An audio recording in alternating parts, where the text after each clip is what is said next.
the importance of what you had to say, and I think we were all enriched by what we learned from your presentation.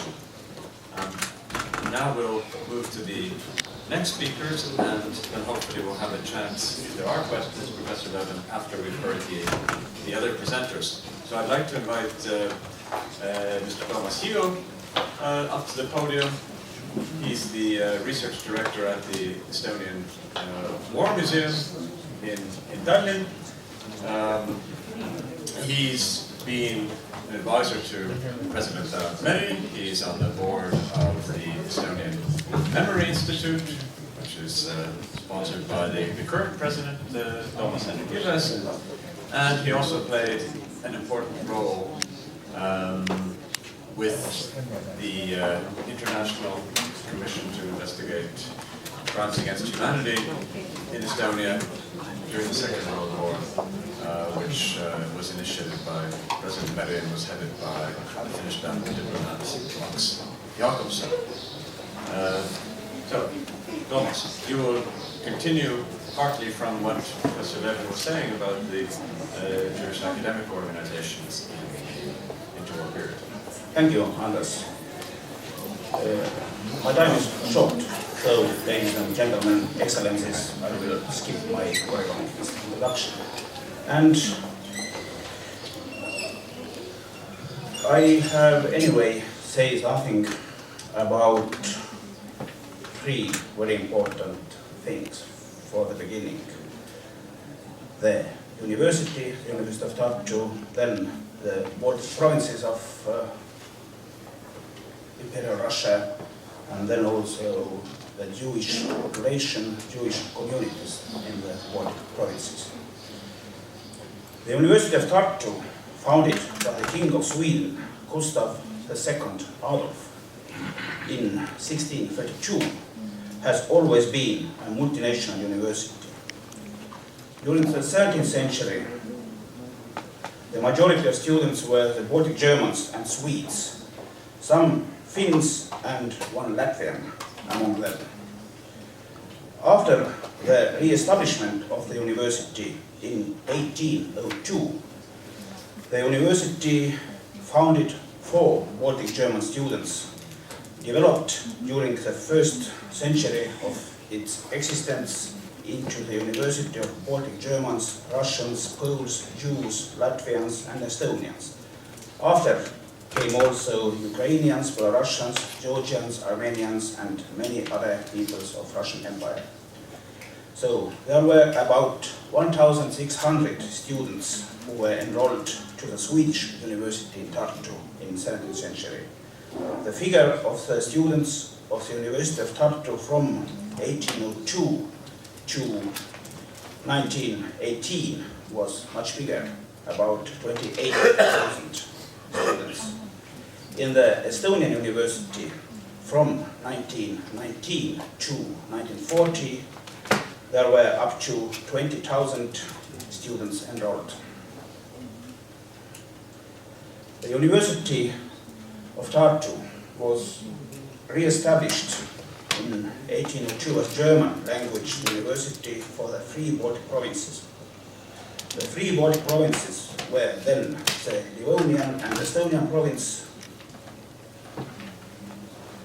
So, the map is not very good, but Livonian province is covering today's southern Estonia and northern Latvia. Estonian province was only northern Estonia. And the 3rd Baltic province was Courland in the south.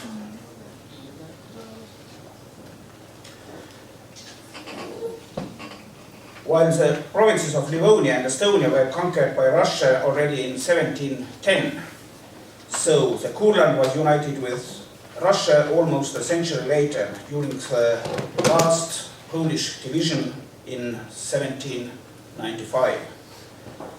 Today, when we are speaking about Baltic countries, we are speaking about Lithuania, Latvia and Estonia. In Tsarist Russia, the Lithuanian lands, mainly the provinces of Kaunas and Vilnius, or Kovno and Vilno, did not belong to the Baltic provinces. They were part of so-called Western provinces together with Belarusian and provinces and the right bank Ukrainian provinces, and it was an area where the Russian authorities tried to fight against the influence of the Catholic Church and the Polish nobility, the Szlachta. Baltic provinces had wide autonomy according to the Capitulation Treaty of 1710. It included the Lutheran religion as official religion, the German language as official language, the local, provincial, public and private law, and guaranteed rights for the local estates of realm. The Baltic German nobility with their knighthoods, the burghers in the towns with their city councils, and the Lutheran clergy. The serfdom of the Latvian and Estonian peasants was abolished 45 years earlier as in Russia, from 1816 to 1819. Educational system was divided between the local authorities and the Imperial Ministry of Enlightenment. The elementary education was supervised by the clergy, but the secondary education and the university was subordinated to the Ministry of Enlightenment. Though the language of instruction in the provincial secondary schools, as also at the university, was German until the Russification in the beginning of 1890s. Among the most important reasons for the reopening of the University of Tartu was the fear of imperial government of Russia of the revolutionary ideas of the French Revolution in 1789. In 1798, the Emperor Paul I ordered all students who were Russian subjects to return from European universities, mostly from the German universities.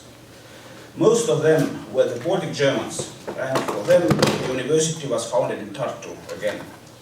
Emperor Alexander I, influenced by the Enlightenment, ordered the foundation according to the example of German universities with a large-scale autonomy.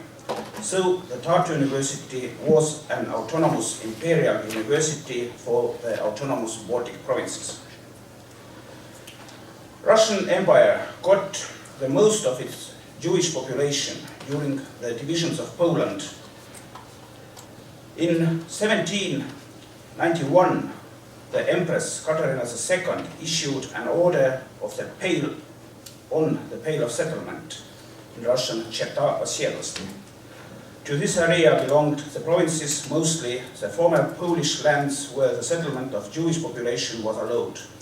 From the Baltic provinces, only the Kurland belonged to the Pale of Settlement. In the middle of 19th century, the Jews got the permission to live also in the town of Riga, in the capital of three Baltic provinces, so to say. The provinces of Livonia and Estonia remained outside of the Pale until the end of Imperial Russia. Though there were a number of exceptions in the restrictions, and there were always been small Jewish communities also in Estonian and Livonian province.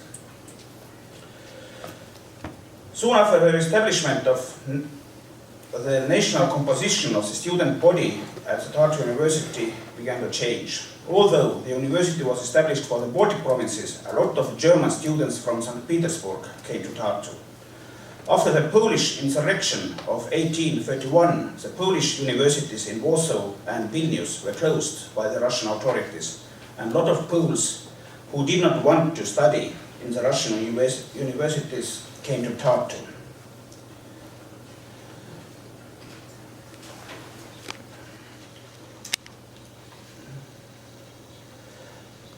There was always a dozen or 2 dozens of Russian students and some Latvians and Estonians. Probably the first Jewish student was Hermann Bernard. He studied medicine from 1807 to 1812. Then Demetrius Levi followed in 1809, then Isaac Opfen in 1810, and so on. But the number of Jewish students remained very small. We can compare it with the number of Estonian students at the University of Tartu during the first half of 19th century. The growth of the number of the Jewish students accelerated in the beginning of 1880s. The reason was the growing anti-Semitism in Russia. After the assassination of the liberal Emperor Alexander II, his son Alexander III came to power in 1881. The Jews were accused in assassination and the pogroms began. In 1884, the new university statutes were introduced in Russia together with numerus clausus or limit of number for Jewish students. Autonomous University of Tartu continued with its liberal statutes. The number of Jewish students began to increase. Most of them studied medicine because there were less restriction for Jews in the field of medicine to make the career. And you can see the change, which was also a change for all other students, not only Jewish students of Tartu University, in the years of 1881 to 1895. Imperial Russia had statistics according to religion of its subjects. So the data were also written in immatriculation books, and therefore we have them. So when in 1881 there was about 250 Lutheran students immatriculated each year, and only less than 50 Jewish students. So the number of Jewish students began to increase, and in 1890 there was already more than 100 Jewish students among the students who were enrolled each year. So the general number of students were 3 times or 4 times bigger. It is only students who were immatriculated each year. Tartu University was Russified beginning with 1889 to 1892, and the number of Lutheran students went down because the only advantage for Lutheran students was the German language of instruction. When the language was Russian also, though a lot of Baltic Germans, but also Estonians and Latvians who were Lutheran went to other Russian universities or to abroad. And so also the number of students sunk down in general, and you can see in 1895 there were very few students matriculated into the University of Tartu because simply Russian students didn't come as it was hoped. The student life in Tartu was organized on the example of the German universities. Although the foundation of any kind of student fraternities was officially strictly forbidden up to the beginning of the 20th century, the first of them were established already soon after the re-establishment of the university. The connection to the German universities was more than direct. A lot of Baltic German students had studied before or continued their studies in the German universities, and they were members of fraternities there. Despite the fraternities were strictly forbidden, the university rectors usually knew who were the chairman of them, and moreover connected them in the case of some problems with students. And the problems were usual: dueling, fightings with the police and military, making noise at night, and so on. We cannot forget the autonomous jurisdiction of the university over its members, so the students were punished by university court.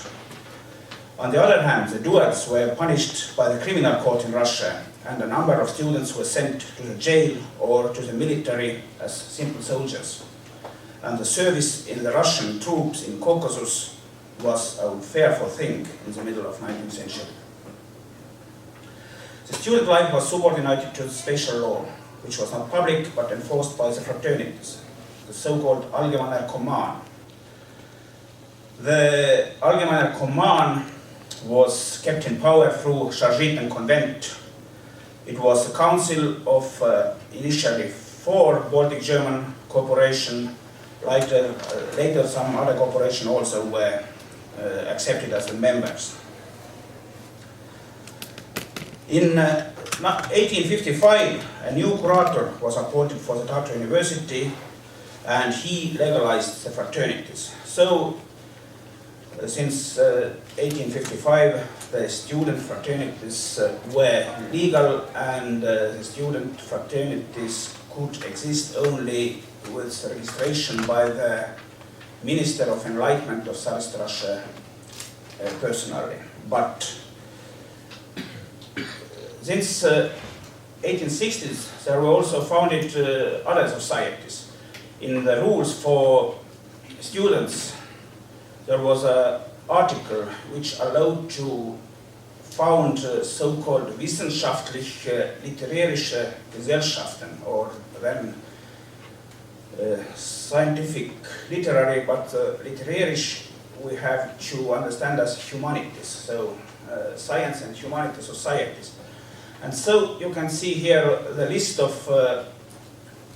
societies which were, most important societies, which were founded according or based on the promise of rector, and among them were also many national student organizations, among them also Free Jewish. So Academic Jewish Society of History and Literature was founded in 1872 but registered in 1883. Then Literature and Music Society was founded in 1883, and Scientific Association of History and Literature was founded in 1884. There were also Estonian, as you can see, Latvian, Polish, and other, and Russian student societies. Why Jewish students founded during a very short time 3 different societies? One answer to this question is their background.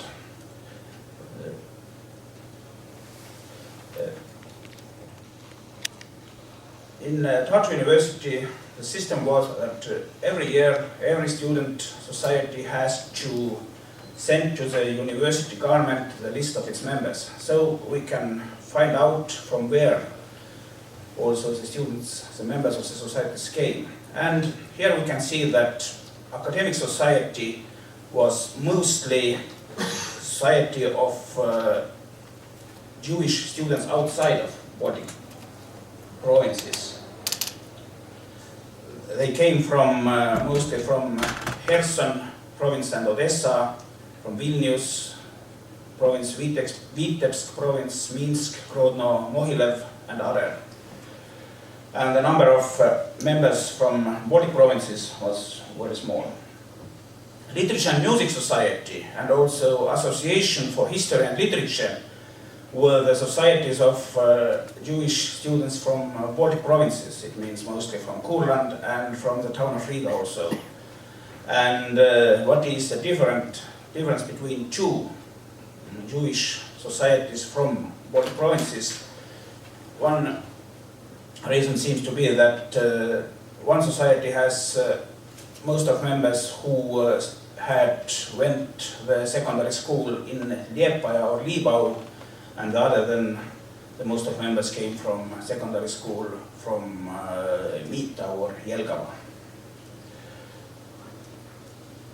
So when Estonian Republic was established in 1918 and the War of Independence was finished in 1920, and the Estonian Tartu University was opened in 1919, the 1st of December. So there was no restriction more for student societies, corporations, fraternities, and so on. And also initially free Jewish societies were registered at the University Council. First of them was the old Academic Jewish Society of History and Literature. Then came Limovia. Limovia was founded actually already in 1907 when the 2 Jewish societies from the members from province Kurland merged, and in 1925 Limovia decided to become fraternity or corporation with colored caps and fencing and so on. And then the corporation Limovia was founded officially. And the name Limovia is coming from the first letters of the name of the society, Literarisch-Musikalischer und Wissenschaftlicher Verein. So Li for literarisch, Mu for musikalisch, and V for Wissenschaft. And Limovia take as his founding anniversary the foundation of the first society of 21st of October 1883.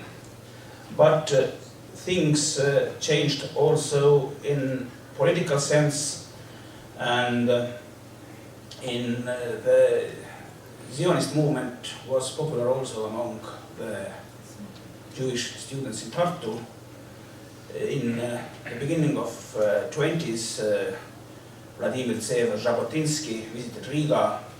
It had a very big influence to the students.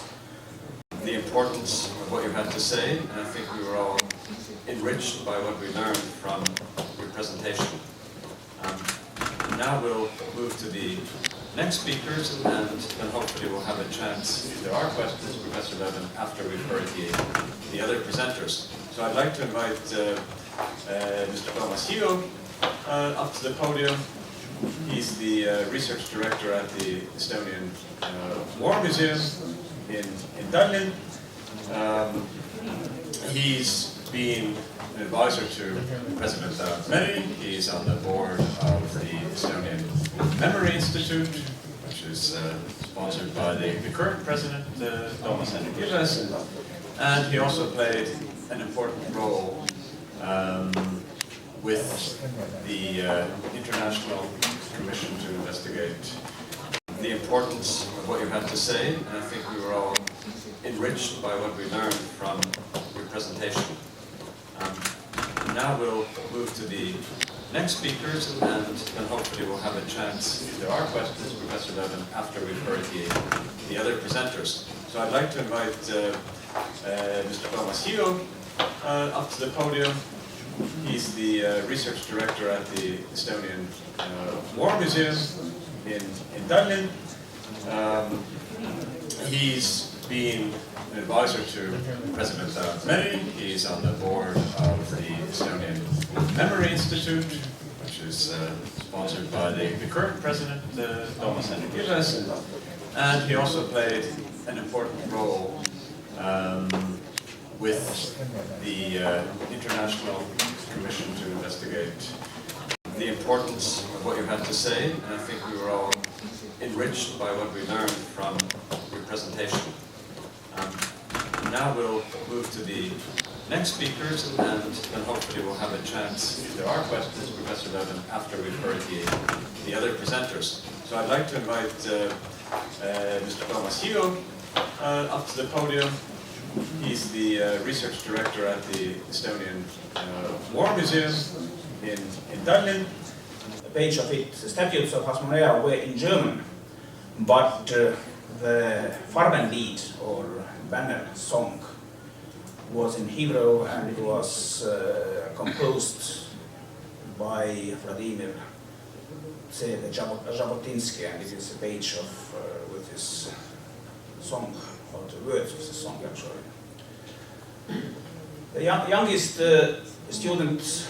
Jewish student organization was Jewish Female Students Association Hatzfero, which was founded in February 1925, and also the members left from academic society. But during the rule of President Konstantin Päts, in the end of 1930s, President Päts, whose rule was an authoritarian rule, he has seen the Tartu University as a sort of the importance of what you had to say, and I think we were all enriched by what we learned from your presentation. Now we'll move to the next speakers, and then hopefully we'll have a chance, if there are questions, Professor Levin, after we've heard the other presenters. So I'd like to invite Mr. Toomas Hiio up to the podium. He's the research director at the Estonian War Museum in Dublin. He's been an advisor to President Autonomy. He's on the board of the Estonian Memory Institute, which is sponsored by the current president, Toomas Hiio, and he also played an important role with the International Commission to investigate the importance of what you had to say, and I think we were all enriched by what we learned from your presentation. Now we'll move to the next speakers, and then hopefully we'll have a chance, if there are questions, Professor Levin, after we've heard the other presenters. So I'd like to invite Mr. Toomas Hiio up to the podium. He's the research director at the Estonian War Museum in Dublin. He's been an advisor to President Autonomy. He's on the board of the Estonian Memory Institute, which is sponsored by the current president, Toomas Hiio, and he also played an important role with the International Commission to investigate the importance of what you had to say, and I think we were all enriched by what we learned from your presentation. Now we'll move to the next speakers, and then hopefully we'll have a chance, if there are questions, Professor Levin, after we've heard the other presenters. So I'd like to invite Mr. Toomas Hiio up to the podium. He's the research director at the Estonian War Museum in Dublin. He's been an advisor to President Autonomy. He's on the board of the Estonian Memory Institute, which is sponsored by the current president, Toomas Hiio, and he also played an important role with the International Commission to investigate the importance of what you had to say, and I think we were all enriched by what we learned from your presentation. Now we'll move to the next speakers, and then hopefully we'll have a chance, if there are questions, Professor Levin, after we've heard the other presenters. So I'd like to invite Mr. Toomas Hiio up to the podium. He's the research director at the Estonian War Museum in Dublin.